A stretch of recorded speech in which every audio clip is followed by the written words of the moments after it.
Welcome to the Insomnia Project. Sit back, relax, and listen as we have a conversation about the ordinary or mundane, although I don't think today's episode falls in either of those categories.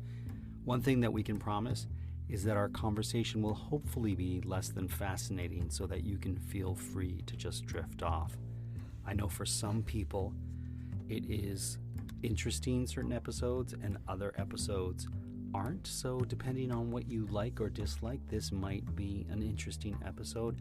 Regardless, thank you for joining us, and we hope you will. Listen and sleep. I'm your host, Marco Timpano. And I'm Amanda Barker, joining you yet again. Amanda, how are you doing today? I'm cold. Oh my goodness. Well, you do have a blanket on you, so hopefully that'll warm you up. And slippers. I keep the studio kind of cool because it can get warm real fast in here. I often think that it's very cold outside because it's so cold in our house until I go outside and realize that, no, you've just been in the studio with the air conditioning going. Well, let's see if we get warmed up in the next 26 minutes by the time we finish. So a listener sent an email suggesting some topics, and some of the topics were mythology, semi-precious stones, fortune-telling, animal facts. So I figured we'd combine two of them. I thought you said animal fat. Animal fat. Cooking with animal fat. Cooking with animal fat. Bacon, duck. Yeah, duck fries. But we're going to combine two of them and look at the mythology of semi-precious stones. And I figured I would start with the stones of the month. So every month has a stone, semi-precious, or in some cases precious stones, but they also have mythologies behind them. Oh, cool. So, Amanda, our first month, January, is garnet. How do you feel about the semi-precious stone garnet? I like garnet. I like Capricorns. I find Capricorns which is usually the symbol. I know that astrology doesn't line up completely with the month, Sure. But the bulk of the month usually gets one.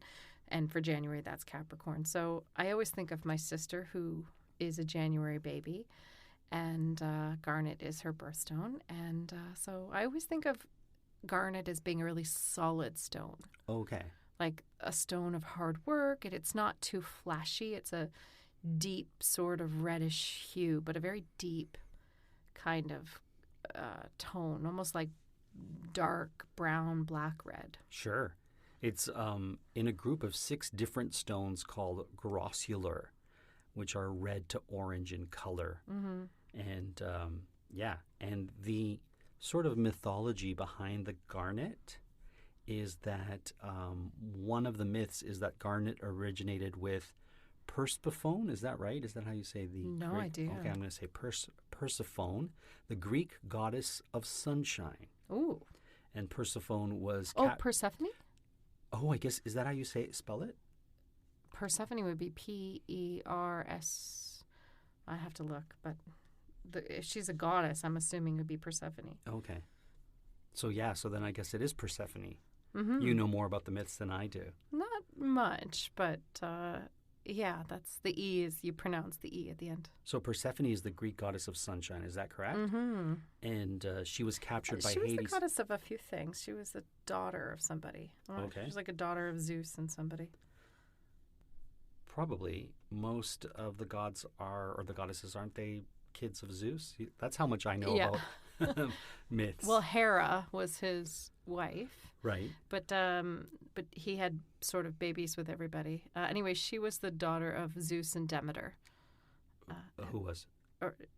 Persephone. Persephone. Oh, I'm sorry. And Demeter is the god of vegetation and agriculture. I see. So Persephone gets that sort of agriculture. So certainly sunshine would be part of that.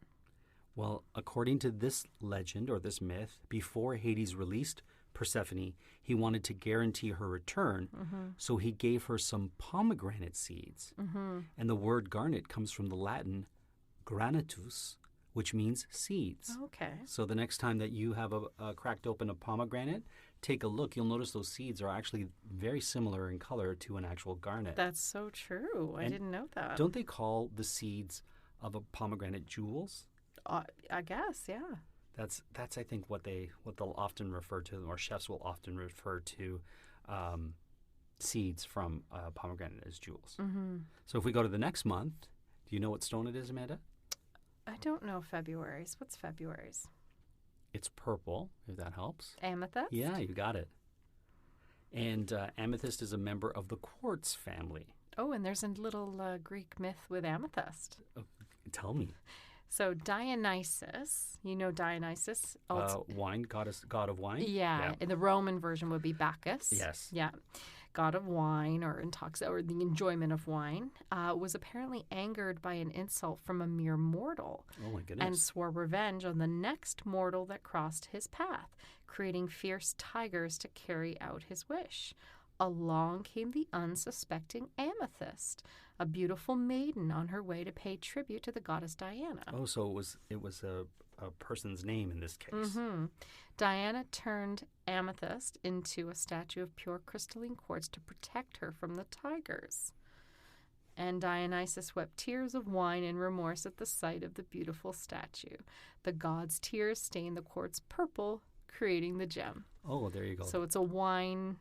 In Greek mythology, it was a wine-colored quartz. I see. So how do you feel about amethyst, Amanda? I like amethyst. There's also, we're talking about mythology around stones, but Sure. there's also the vibrational aspect of amethyst, and I believe it's a love stone and a cleansing stone, a very powerful stone. Oh, cool. Mm-hmm. So that brings us to March. Any idea on March's birthstone? Is it aquamarine? You got it. Aquamarine is a variety of the mineral beryl, spelled Beryl. That's a woman's name, too. Oh. Yeah. You don't hear, I haven't heard. You never heard the name beryl? Not in reference to a person's name. Yeah, it's a woman's name. My mom used to know a beryl. Beryls are pretty cool. It's a cool stone, and they can range from clear to deep green. And emeralds are beryls, Amanda. Oh, I did not know that. Yeah.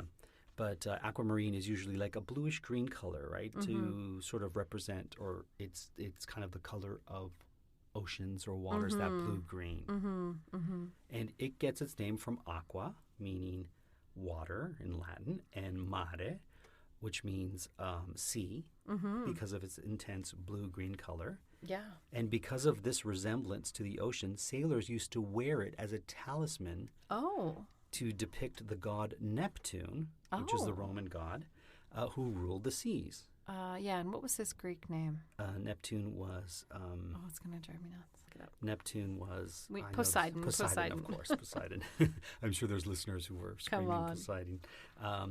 And of course, they would wear it so that the god would help them, believing that the aquamarine would offer them protection from the sea's elements. Now, aquamarine is an interesting stone to me because I don't think you see it a lot. Like amethyst, you tend to see quite a bit. There's certain stones you see a lot of.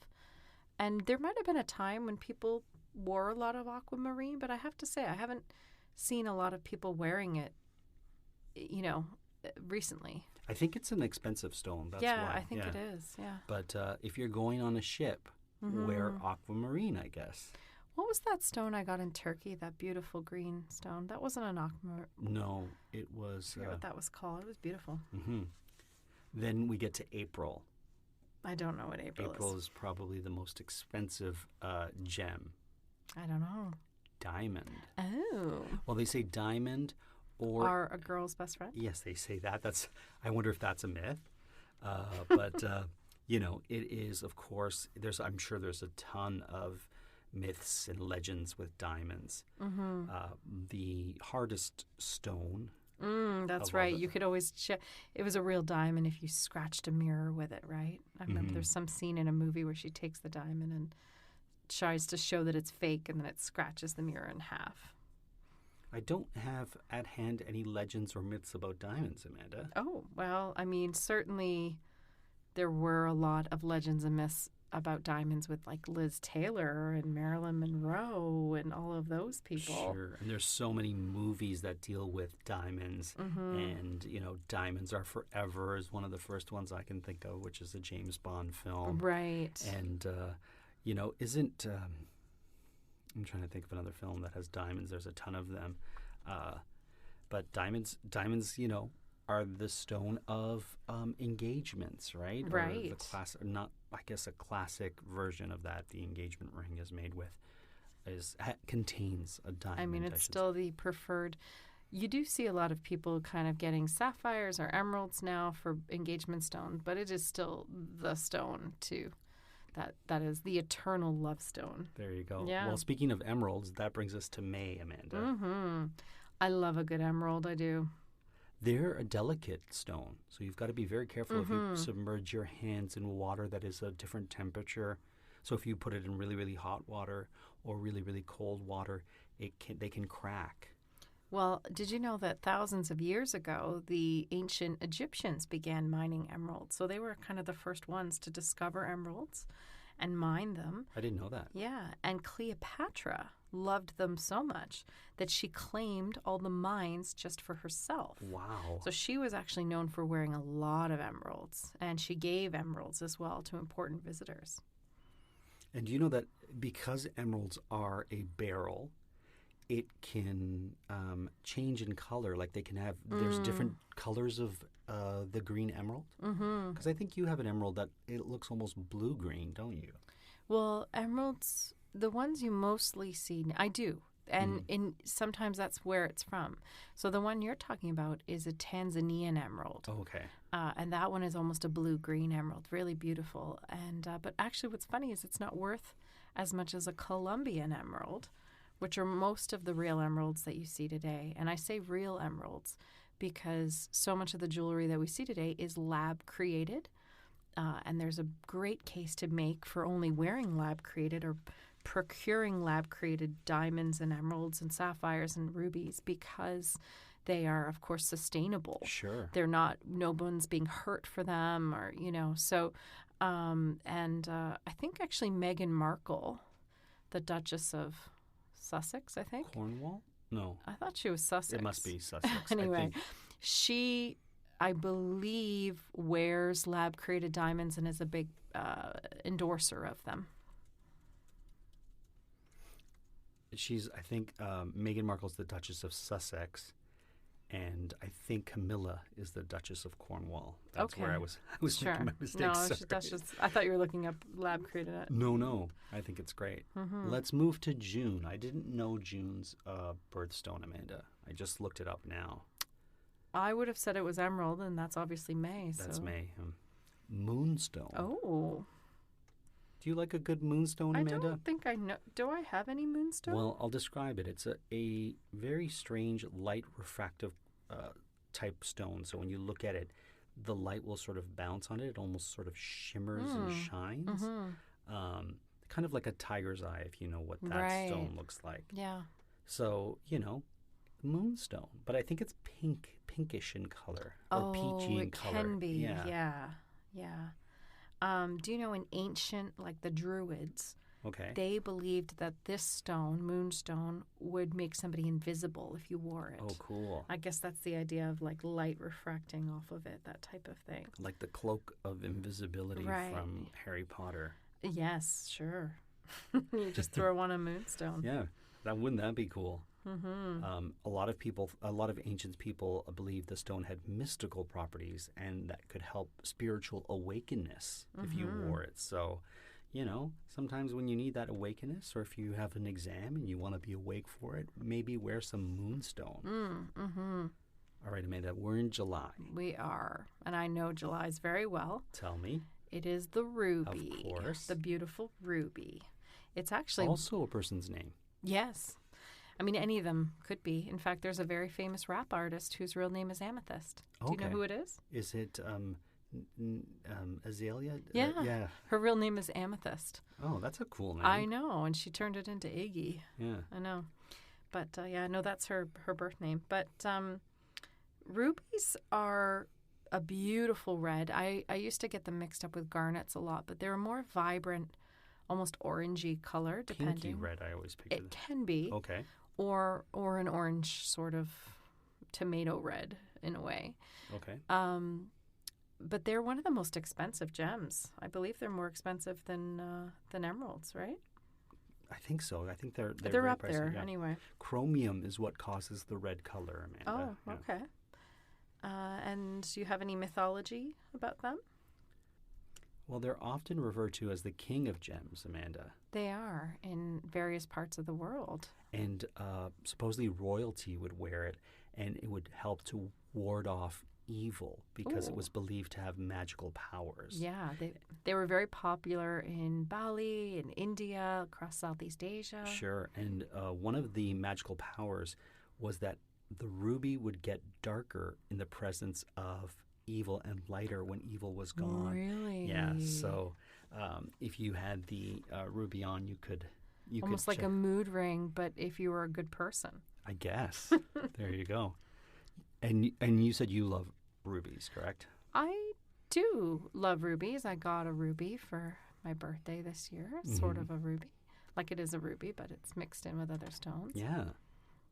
And now we move to August. I thought August was amethyst. No, it's actually green in color. It's the peridot. Oh, I like a peridot. And the peridot is a type of olivine. Mm-hmm. And it comes in various shades of green, as the name might suggest. Well, the ancient Egyptians used to call it the gem of the sun. And it was believed back then that the peridot glowed with its own inner light even after sunset, and that miners used to locate the stones at night to retrieve them during the day. Wow, that's pretty cool. Yeah. The inner light of a peridot. Is it peridot or peridot? Well, I don't know. It looks like it should be peridot. The Arabic word fadidat, meaning gem, is where the name for peridot comes from. So that would suggest it's peridot versus do. Okay, because that's a French pronunciation of it. Yeah, like fadidat sounds like peridot. Right. Versus peridot. Right. So we'll go with that. Well, I know for a fact you know what the next month, September's birthstone is, because that's your birth. It's a sapphire. Now, it's funny, a lot of people don't love their birthstone for their month. How do you feel about this? I love it. I've always loved it. I love a sapphire. What's not to love about a beautiful sapphire? And of course, they can range from light to dark, deep blue. Mm-hmm. And they are from the mineral corundum. Now, sapphires lately, the ones that have been mined last 5 to 10 years, tend to be extraordinarily dark.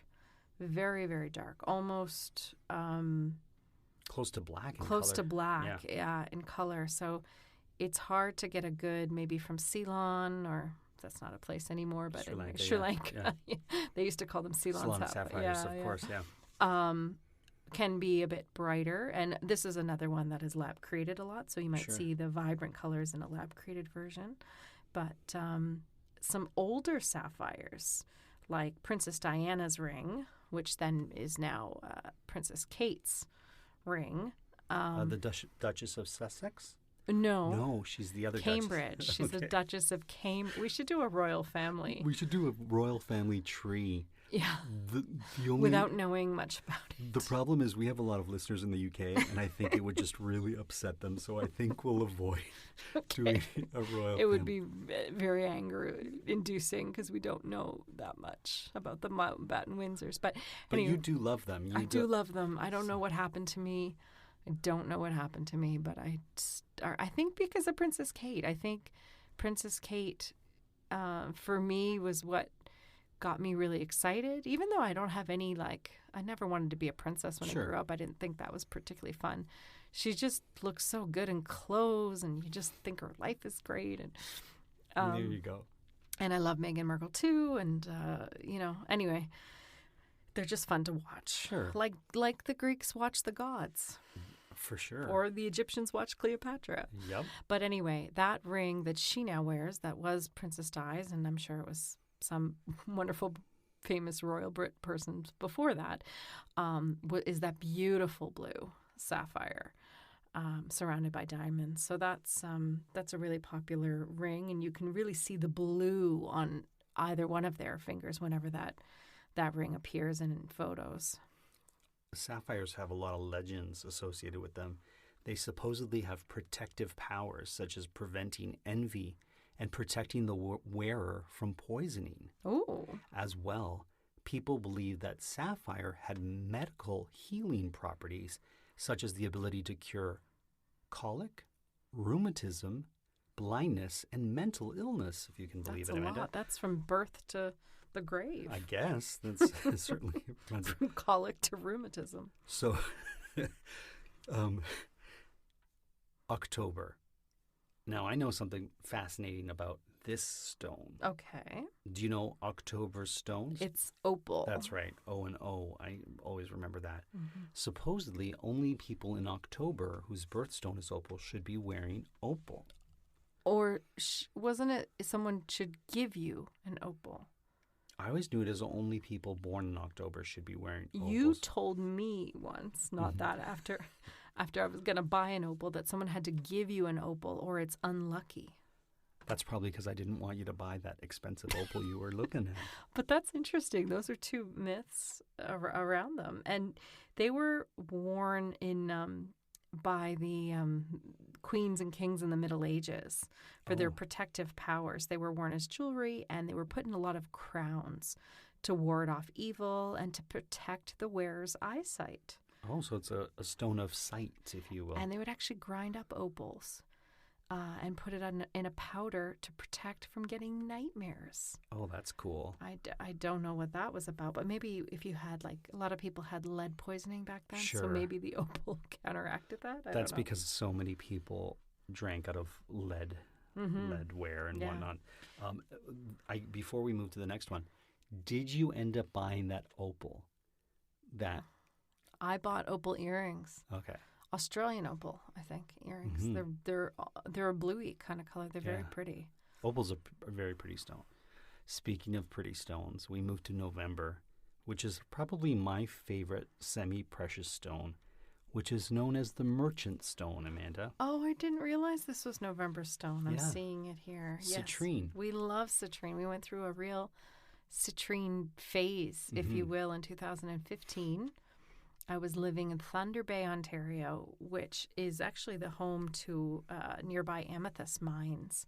So there was a lot of rock stores there, and they mostly sold amethyst, but this one sold a lot of citrine as well. And I was sold a candle, and it was said that if I burned the candle, that I would heat the citrine crystals inside that I would get once it was burned, and that money would come to me. And it did, in fact, in that particular instance. That day, every time I lit the candle, something would happen, and I would get a check in the mail I didn't know was coming. So then I just lit that thing, and I've been lighting it ever since. So if you are in need of some cash flow, wear a citrine. I always knew November to be topaz. Oh, me too, actually. But a lot of the months have more than one. That's true. Yeah, citrine is definitely a cool stone. I feel like some months it's undeniable. Like May is always emerald, September's always sapphire, Sure. but then like November and sometimes March, those ones are up for grabs. Which one I know it for is. December, which is my birth month, which we're coming to now. Which I thought was diamond. No, April's always been diamond. Oh, okay. December is turquoise, or I always knew it as turquoise, but I read recently that tanzanite is also a December stone, if you can believe it. Well, do we have any citrine legends? I mean, we know it brings money. Oh, I'm sorry. I jumped to December. Yeah, I just know it as the stone, the merchant stone that brings money. And, if you need money, carry citrine with you. Yeah. Romans believed in its money-bringing powers. Turn of the century Europe, it became very popular for the same reason. And, people, citrine is the stone that you wear when you want to sell something, when you want.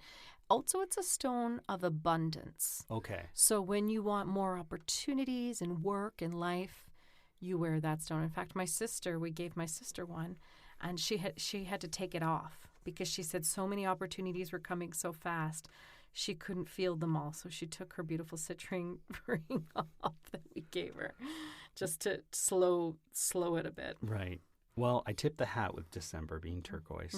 So do you like turquoise? I know you have a turquoise ring. What do you think? I feel like you wear it once in a while, but it's not your favorite. Here's the thing. I haven't met a gem I don't like. Semi-precious or precious? Yeah. And turquoise is definitely semi-precious, so it's sort of a everyday kind of wear. I spent some time in Mexico when I was younger, not so much recently, and so silver and turquoise was sort of the jewelry du jour back then. We would, when I worked on cruise ships, we would all go and find onyx, turquoise, and silver and buy it up. But turquoise is a really beautiful stone, and there's white turquoise. I have some white turquoise. That's just beautiful. Oh, I didn't know there was white turquoise. I only know it as blue. Well, then what was the earrings that you gave me that were white turquoise last year? Because you gave them to me. Oh. No, they're called something else. I believe they're white turquoise. Oh, maybe they are. Maybe they are. Any legends or myths? There are with a lot of the indigenous cultures of North America and Central America, but also Persian culture as well. Is very much believes that turquoise is a lucky stone, and of course it's valued because it's gorgeous. And the Navajo in particular believe, so I'm told, that turquoise is a part of the sky that fell to earth. That particular group of that's wonderful. indigenous people, yeah. So lots of, it's a very versatile stone, that's for sure. Yep. I will say this, a lot of the myths that we got for today's episode came from the Burke Museum website, which is in Seattle, Washington, the Burke Museum. If you get a chance, it looks like a really cool museum. At least visit them online, because I certainly did, and I enjoyed learning about semi-precious and precious stones and the myths behind them. I want to thank our listener for suggesting those two topics. I hope we did it justice by combining them both. Mm-hmm. And if they want more of one or the other, I don't know about mythology, but I certainly can talk about stones all day. Well, if you have a favorite semi-precious stone, let us know. Maybe take a photo of it and put it on our Instagram. We'd love to see that. And maybe we'll do the same with some of your turquoise and citrine. Show off my jewelry collection. Well, we even just have stones, like we have the citrine, sort of just the rough stone. Sure, yeah. That's fun too. Anyways, we hope you had not too much fun, but enough fun that brought you to sleep.